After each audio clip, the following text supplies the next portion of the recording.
All right, so like we mentioned in the previous part, let's actually go over this example. And so as I mentioned before, sine of t requires a combination of both sine and cosine in the particular solution. So let's just focus on finding the coefficients for yp. So the correct choice for yp will be a combination sine and cosine, a sine of t plus b cosine of t, and again, corresponding to t, a full linear solution, linear format, ct plus d.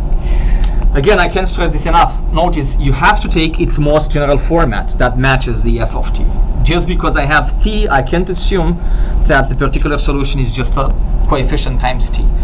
It may happen, by the way, that d will be 0. We just don't know beforehand. That's the key thing. The reason we take it in the most general form, it's not because there's guaranteed that none of these will be 0.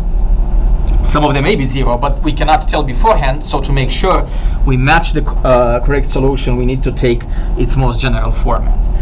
The only tedious part, again, is taking the derivatives, which you must in order to plug it in on the left side. So that part, make sure you go slow over it. Yp prime, it's going to be a cosine of t minus b sine of t, and then plus c. So that's yp prime, and then yp double prime with minus a sine of t minus b cosine of t, and then plus 0, because c prime is 0. Then carefully plug it into the ODE. So y double prime is by itself, so it's minus a sine of t minus b cosine of t. That's yp double prime. Then it's minus 3y prime. That's a cosine of t minus b sine of t plus c. So notice how I use parentheses here, very important, because y prime is multiplied by minus 3.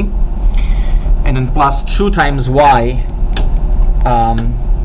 which is a sine of t plus b cosine of t plus ct plus d. Well, this is going to be a little bit larger than usual, equals sine of t plus t.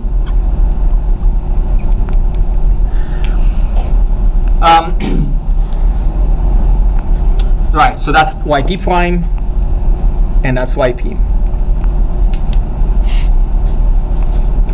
Okay, when you match the coefficients, of course, don't forget to include all the coefficients outside those parentheses, right? So how many matching equations should we have? Well, we should have 4 of them, because we have 4 unknowns. So we have a matching equation for sine, cosine, then we have t by itself, and then the constant terms taken together. So we should have 4 matching equations.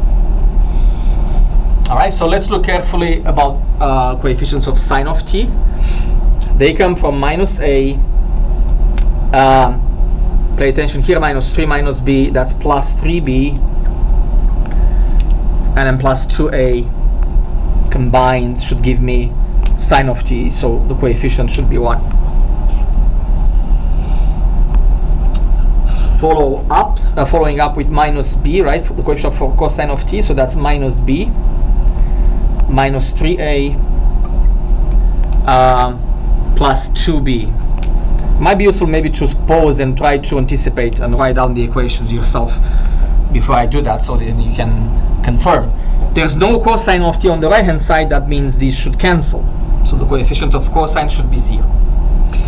T appears in only one position, so that means 2c should be equal to 1, the coefficient of t on the right hand side. And then finally, the constant term, if you look carefully, that happens in 2 positions, minus 3c and 2d. There's no constant on the right hand side, so that should be 0. So the only constant on the right hand side is 0. So when you solve the system here, now of course start with the easiest possible equation. So notice that I can determine c immediately, 1 over 2 from the second equation, from the third equation. I can plug it in immediately here on the last equation and solve for d. So 2d equals 3 over 2, d equals 3 over 4. Right, so it's 3 over 2 divided by 2.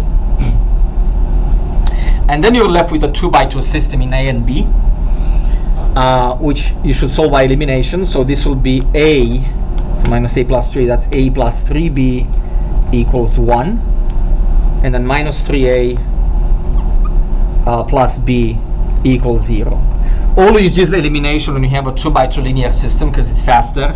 So for example, I can multiply by 3 the first equation, so that gives me 3A plus 9B equals 3, minus 3A plus B equals 0. Add the two together, and that gives me 10B equals 3, or B equals 3 over 10.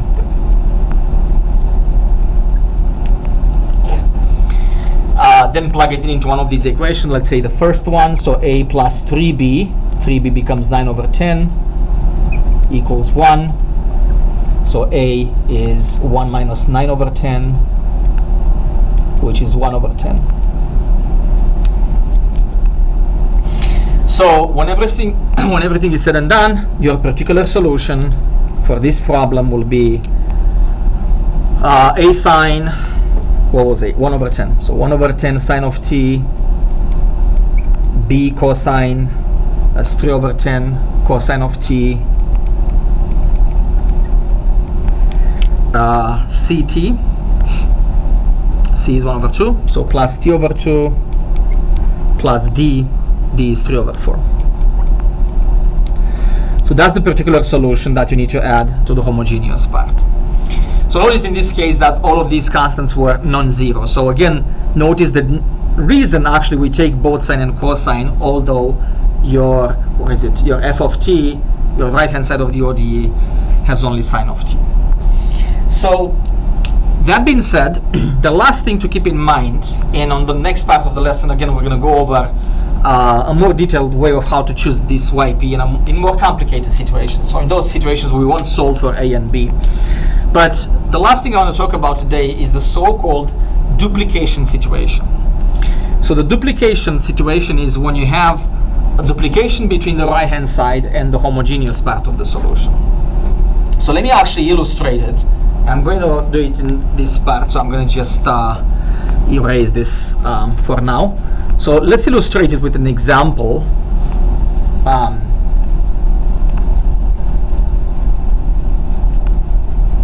Normally I actually erase this between parts, but for now let's just take a minute because I want to use the same part of the lesson for this, and then reserve the last part for taking general formats of the solution. So with this, actually, you guys get to see the type of cleanup I do between parts. So in fact, the number of parts of each lecture, in case you didn't realize that yet, is when I have the need actually to erase this, because I like to take my time to do that, and I think it breaks the lecture format nicely in several parts. But the number of parts is really dictated by how much I need to write on the board. So it's not really doesn't tell you how complex the lesson is, just so you know. I mean, if you see, for example, 5 parts in a lecture, don't get scared that, oh my god, this is going to be a difficult lecture. So it just means that maybe I had to write more than normally I have to do on a given set. So, like I said, the duplication problem, let me illustrate it with an example and then how we fix it. So, in fact, let me actually state what the problem is and the fix, and then we're going to look at an example right away. So the idea is that if a part of f of t, right, the right hand side of the ODE, so if a part of f of t duplicates YH, the homogeneous part, so if a part of f of t duplicates YH, the homogeneous part, you need to multiply, so you must multiply that part in YP by t or t squared. to eliminate the duplication.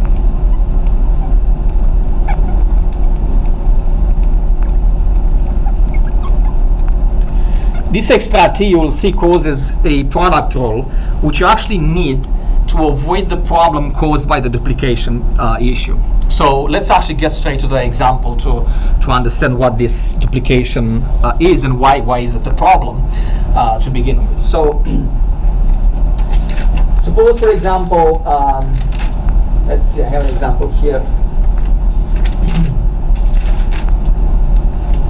Suppose you have y double prime minus y equals 3 to the t plus 7. So if you look at the right hand side, your first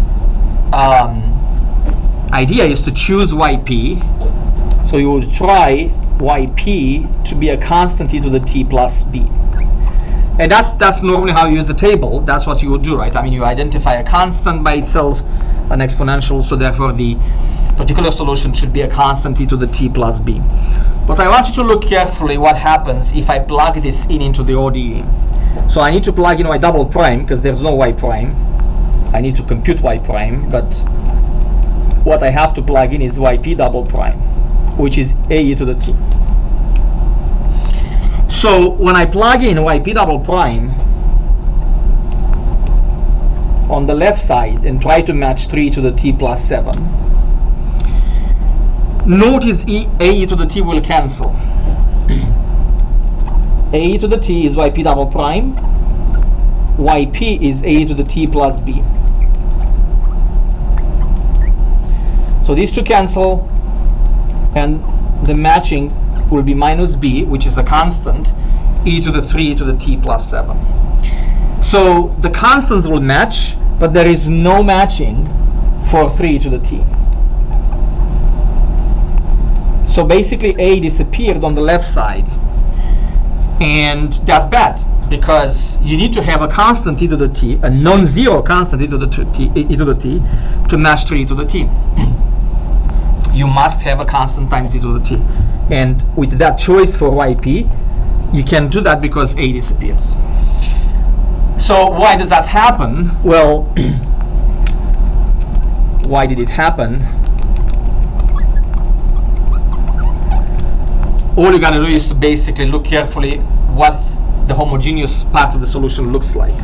When you solve the homogeneous part of the solution, which remember is your first step anyway, always the first step is to solve the homogeneous part. Well, in this case, the characteristic equation gives you the roots minus 1 and 1. And the homogeneous part of the solution is c1 e to the minus t plus c2 e to the t. So this is the problem. A constant e to the t is part of the homogeneous solution. It is no surprise that a e to the t, which is a constant e to the t, vanished on the left side, because that's part of the homogeneous part of the solution. So this a e to the t duplicates a component of the homogeneous part of the solution. And so then how do we change the guess for yp to avoid this? I mean, how do we make it so that a e to the t doesn't happen anymore? Well, there is a proof on how that happens. I'm not going to go over the proof, but the fix is to multiply it by t or t squared. I'll explain with an example when you actually need t squared. The idea is that intuitively, although there is a more sophisticated proof, but intuitively this extra t will cause a product rule, which in the end will preserve on the left side, as you will see, a to the t. So the solution, so the correct yp is not going to be like this, right? The correct yp will be a t to the t plus b. So b is still fine, right? I mean, b should match the constant 7. Just the component that duplicates yh needs to be multiplied by t. So the framework is that you still choose yp according to the table. You choose yp similar to f of t, but then you compare your choice with the homogeneous part of the solution, and any duplicating part, any part that is common to the homogeneous part of the solution requires that extra t. So let's actually see what happens with this choice. Now, we have to be more careful with the derivative because this extra t will cause the product rule. So when you take the derivative, you must take into account the product rule. So yp prime is a e to the t plus a t to the t. B goes to 0 because b prime is 0. And yp double prime is a e to the t plus another product rule, a e to the t plus a t to the t. So let's see if now the issue is resolved. We plug in my ODE again, y prime doesn't play any role, so I'm going to plug in yp double prime, which is actually 2a e to the t plus a t to the t, and then minus y, which was a t to the t plus b equals 3 to e to the t plus 7. So I want you to pause for a moment and look carefully that two things happen here. First of all, the stuff that needed to happen did happen, right? I mean, you have just a to the t by itself, so we're going to have the matching. The extraneous t to the t that happened because of this extra t will cancel as it should. So that won't affect essentially the overall matching equations. And as a little hint, you can keep that in mind that the terms caused by your extra t, if your computation is correct, should cancel, right? I mean, the matching equations should still be given by the coefficients of what you have on the right hand side. So the coefficient of t to the t will cancel, a minus a equals 0, as it should. The coefficient of e to the t is 2a on the left, should be equal to 3 on the right. And then the constant term is minus b on the left hand side, which should be equal to 7. And with that, we have essentially, looking at the next example, we have essentially our matching equations. So a equals 3 over 2, and then b equals minus 7. So yp, the particular solution, is going to be 3 over 2 t to the t plus b, which is minus 7. So that's the particular solution. Okay, so you may wonder, when do I need t squared? Well, to be honest, there's only one particular situation. Doesn't happen too often in practice, but there is one particular case when you actually need t squared in order to eliminate this duplication. So I'm going to show you this example right here. I have an example similar like this in the notes, but that case appears when you have a double real root in the characteristic equation. So let's write an example here. So suppose y, on the left side you have y double prime minus, let's say, 6y prime plus 9y equals, and on the right hand side, let's say you have 7e to the 3t. Okay, so normally you would say your yp is a e to the 3t, right? I mean, that's what you would get from the table. You should still start with the table, but before you decide whether the yp is the correct one given by the table, right? I mean, similar to f of t, you still have to do the duplication check, right? Which I'm going to do now, right? I'm going to look at the homogeneous part of the equation and see if you have any duplicating terms. All right, so the characteristic equation is r squared minus 6r plus 9 equals 0. And so notice here, if you solve it, you get a double real root. R minus 3 squared, r equals 3. So your homogeneous part of the solution would be c1 e to the 3t plus c2 t to the 3t. So a e to the 3t won't do any good because it duplicates this component of the homogeneous part of the solution. So you're going to have a cancellation again on the left side. If you put the extra t, that still won't do any good, right? Because as it happens, the at to the 3t still duplicates the second component of the homogeneous part of the solution. So in the end, this is the case when you need t squared. So the correct choice for yp will be a t squared e to the 3t.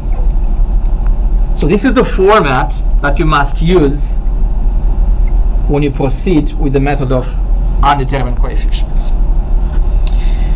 Again, it's a little bit more tedious because you have this product rule because of the t squared, but that's the main idea. And again, remember, when you do the matching equations, you still get the value of a from matching the coefficient of e to the 3t. Any term that contains t or t squared will actually cancel on the right hand side, on the left hand side, I'm sorry, when you do the computation correctly. So this covers with the examples pretty much everything you see in the homework. In the last part of the lecture, we're going to just take a longer list of f of t, of non-homogeneous terms, and the correct prediction of yp, but we won't find any coefficients in the interest of time. We just basically make sure that people understand how to choose the particular solution.